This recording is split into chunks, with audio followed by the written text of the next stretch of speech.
সন্ধ্যাবেলা আমরা চলে এসেছি গোবরডাঙ্গা প্রসন্নময়ী মায়ের মন্দিরে। মায়ের গর্ভগৃহে পুজোর দক্ষিণা দিতে এসেছি আমরা।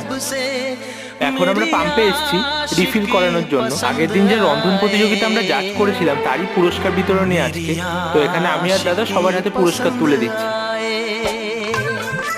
পুরস্কার বিতরণী অনুষ্ঠান শেষ করে আমরা চলে এসেছি হাবড়া অথেন্টিকে মোমো খাওয়ার জন্য। তোমরা অনেকেই হয়তো জানো অথেন্টিকে মোমো খেতে আসলে লাইন দিতে হয়। তো আমরা এখন দাঁড়িয়ে আছি কখন মোমো পাবো। ফাইনালি আমরা মোমো পেয়ে গেছি। সবাইকে মোমো সার্ভ করে আমিও এখানে মোমো নিয়ে নিয়েছি। এখানে বৌমনি দাদাকে মোমো খাইয়ে দিচ্ছে। আর মোমোর টেস্ট নিয়ে আলাদা করে বলার কিছু নেই, খুবই টেস্টি মোমো। মোমো খেয়ে আমরা চলে এসেছি হাবড়া মা মনসা সুইটসে হালকা মিষ্টি নেওয়ার জন্য। এখান থেকে আমরা একটু পাটিসাপটা ট্রাই করলাম আর কিছু মিষ্টি পার্সেল নিয়ে এখন আমরা যাই বাড়ি। টাটা তোমাদের সবাইকে।